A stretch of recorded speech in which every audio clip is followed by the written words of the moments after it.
अथ सप्तमोऽध्यायः। ज्ञानविज्ञानयोगः। श्रीभगवानुवाच मय्यासक्तमनः पार्थ योगं युञ्जन्मदाश्रयः असंशयं समग्रं मां यथा ज्ञास्यसि तच्छृणु।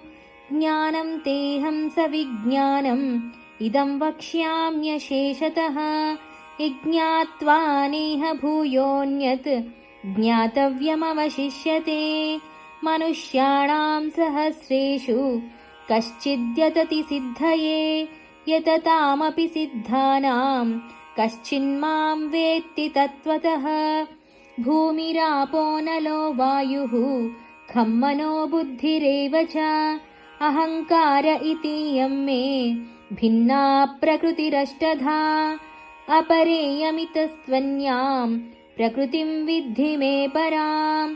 जीवभूतां महाबाहो ययेदं धार्यते जगत् एतद्योनीनि भूतानि सर्वाणीत्युपधारय। अहं कृत्स्नस्य जगतः प्रभवः प्रलयस्तथा।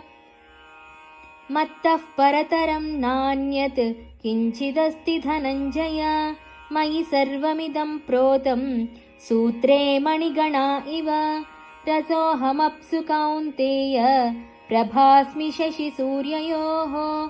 प्रणवः सर्ववेदेषु शब्दखे पौरुषं ऋषु। पुण्यो गन्धः पृथिव्यां च तेजश्चास्मि विभावसौ।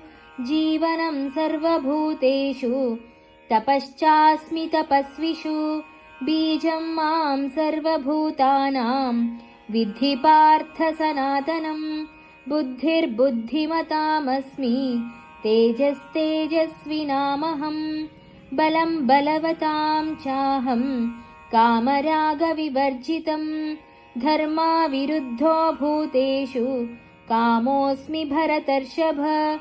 ये चैव सात्विका भावाः राजसास्तामसाश्च ये मत्त एवेति तान् विद्धि न त्वहं तेषु ते मयि। त्रिभिर्गुणमयैर्भावैः एभिः सर्वमिदं जगत् मोहितं नाभिजानाति मामेभ्यः परमव्ययम्।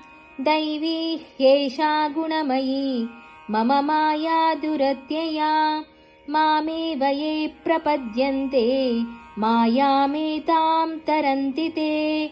न मां दुष्कृतिनो मूढाः प्रपद्यन्ते नराधमाः। माययापहृतज्ञानाः आसुरं भावमाश्रिताः। चतुर्विधा भजन्ते मां जनाः सुकृतिनोऽर्जुन। आर्तो जिज्ञासुरर्थार्थी ज्ञानी च भरतर्षभ।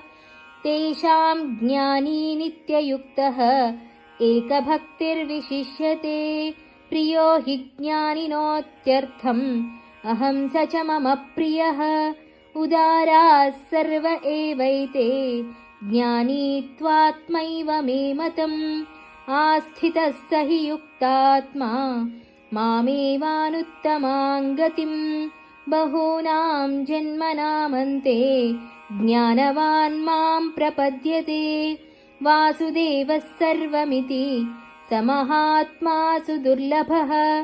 कामैस्तैस्तैर्हृतज्ञानाः प्रपद्यन्तेऽन्यदेवताः। तं तं नियममास्थाय प्रकृत्या नियता स्वया। यो यो यां यां तनुं भक्तः श्रद्धयार्चितुमिच्छति तस्य तस्याचलां श्रद्धां तामेव विदधाम्यहम्।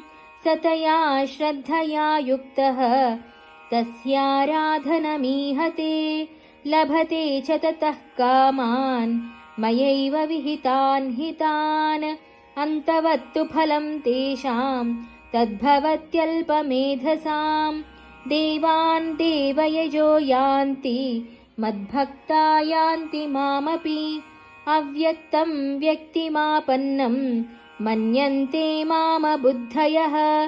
परं भावमजानन्तः ममाव्ययमनुत्तमम् नाहं प्रकाशः सर्वस्य योगमाया समावृतः मूढोऽयं नाभिजानाति लोको मामजमव्ययम् वेदाहं समतीतानि वर्तमानानि चार्जुन भविष्याणि च भूतानि मां तु वेद न कश्चन इच्छाद्वेषसमुत्थेन द्वन्द्वमोहेन भारत सर्वभूतानि सम्मोहं सर्गे यान्ति परन्तप येषां त्वन्तगतं पापं जनानां पुण्यकर्मणां ते द्वन्द्वमोहनिर्मुक्ताः भजन्ते मां दृढव्रताः जरामरणमोक्षाय मामाश्रित्य यतन्ति ये